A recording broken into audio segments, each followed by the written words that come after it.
Don't fuck it up. Don't fuck this up. I ain't gonna fuck this up. Why you keep saying shit like that? Now, that is who Kanan really is. He always fucked things up. This statement alone says a lot about Kanan and his ability to do things wrongly. This is a trait about Kanan since he was growing up and his mother knows that. Hence, telling him the mark on him for killing Buck 20 is off his back now, so he shouldn't do anything to put it back on, confirms this one thing about Kanan, that he always fucked things up. So Raquel's knowledge about her son is probably the reason why she didn't want to involve him in the drug game in the first place. And that is why we don't see Jukebox running her moves with Kanan either, because Kanan has the potential of fucking things up for himself and for everybody. What's up, power fans? It's your boy Nino, and in this video of Raising Kanan episode 3, we are going to talk about things Kanan has started already that will end up messing things up for him, his uncle, and probably Jukebox. And also, it looks like we are going to see Tommy and Harley in Uncle Lulu and Jessica. And if that be the case, then I'm sure Uncle Lou won't hesitate to put bullet in Jessica's head. And I'll also be talking about how Kanan is connecting the dots to Dewey's killer and who ordered the hit.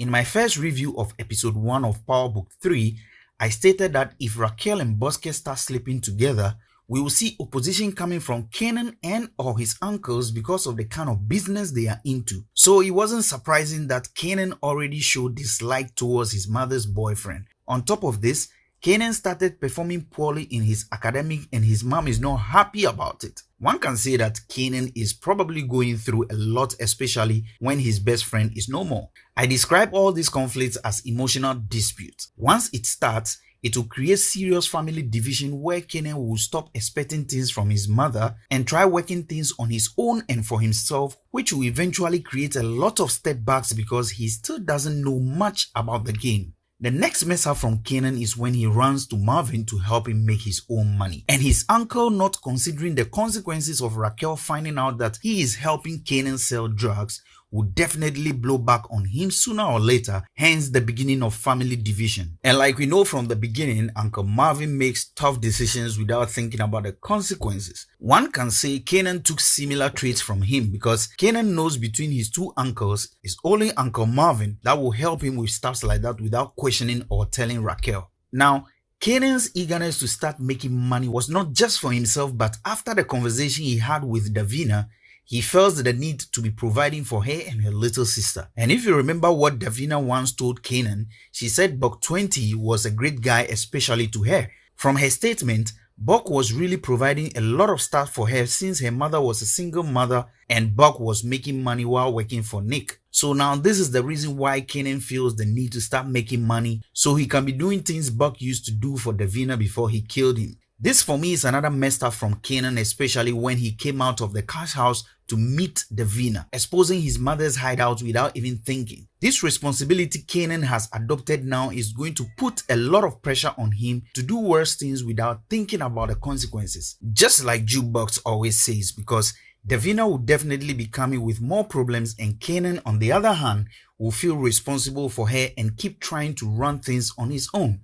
Now, Uncle Lulu and Jessica reminds me briefly about Tommy and Harley and how Harley was trying to speak at all times when she was actually supposed to keep quiet. I see same thing happening here with Jessica. She was speaking to Crown at this scene about her brother Famous and how great his talent as a rapper is. You could tell that Uncle Lou was not feeling the action she was taking with Crown.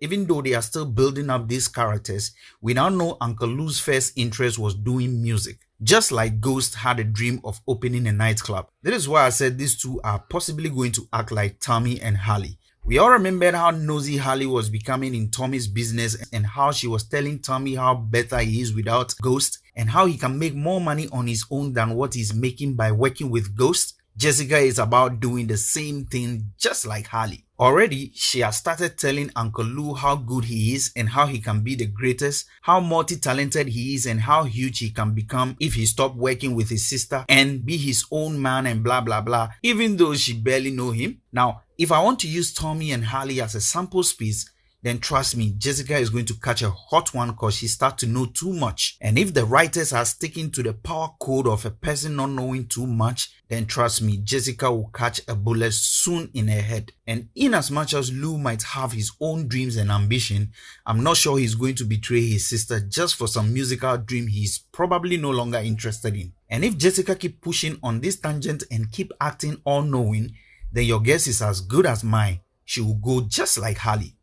Now, talking about Kanan connecting the dot, Kanan has started asking questions about D-Week's death. One thing that didn't sit right with the answer Scrappy gave was for the fact that Wiz and Buck were fighting over a girl, and that was what started the whole thing, although we all know the truth. This has made Kanan's suspicions start to develop gradually, and he is suspecting his mother for calling the hit. Reason being that she's acting more relaxed about Wiz's death, and it's like to her, it is all over.